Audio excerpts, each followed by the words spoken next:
Voltando então, um pouco mais abaixo aqui na planilha de introdução às funções, ele dá uma explicação de como é que a gente pode fazer uma exploração das fórmulas, né? A gente pode ir aqui na guia fórmula, tem vários tipos de fórmulas, a gente pode ir diretamente em cada um dos grupos e pesquisar, né, de uma forma mais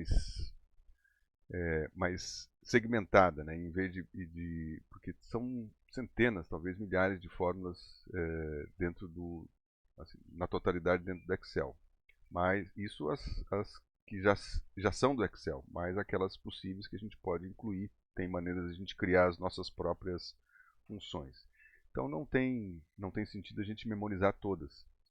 E aqui facilita a procura por um determinado grupo. Eles dividem as fórmulas aqui em grupos, né? Matemática e trigonométrica, então vai aparecer somente as fórmulas que estão relacionadas à matemática, pesquisa e referência, e assim por diante.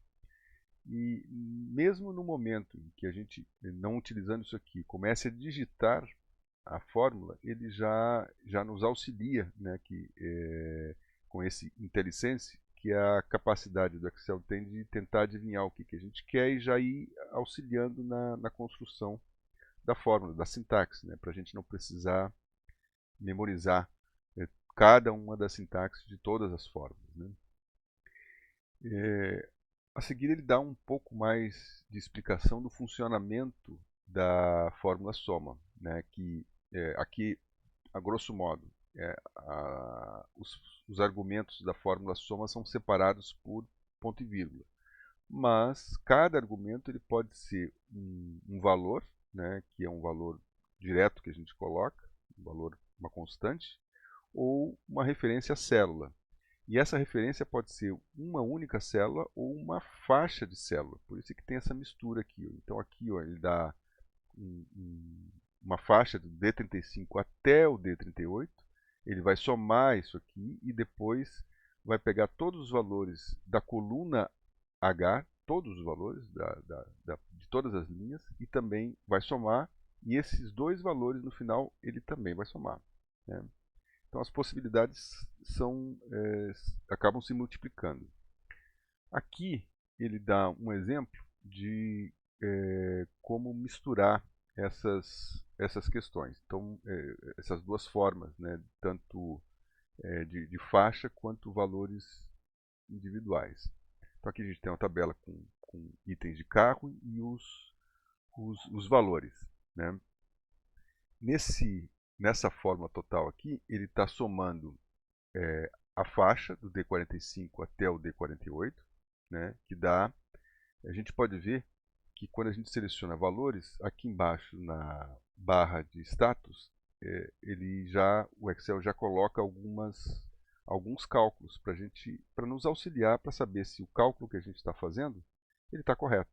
Então aqui ele coloca o máximo, a soma, o mínimo, a contagem numérica, a contagem de itens e a média. Né? Esses valores aqui são configuráveis, né? Ou seja, a gente pode determinar quais deles a gente gostaria que aparecesse. Basta clicar na própria barra de status e aí marcar aqueles valores. Eu marquei todos aqui, porque como eles são separados, não causa nenhum dano a gente marcar todos. Se a gente colocar numa outra célula, ele não vai aparecer nada. Ó. Se colocar, por exemplo, só a célula 20, vai aparecer. Também não aparece nada porque não tem mais de uma célula. Quando a gente coloca mais de uma célula, seleciona uma área, aí ele já começa a fazer os cálculos. A média, a contagem numérica, o mínimo, o máximo e a soma. Então a gente selecionando essa área aqui, a gente já sabe que a soma é 80. E nessa fórmula aqui embaixo, ele somou essa área e mais o valor 100. Ou seja, pegou toda a área do D45 ao D48, que dava 80, como a gente tinha visto. Né? Aqui, ó, 80. E depois, clicar nela, somou mais o valor 100. Então dá 180. Só que essa forma de utilizar, como ele está colocando nessa nota aqui, não é a mais recomendável, porque a gente não vai poder nunca alterar esse valor 100.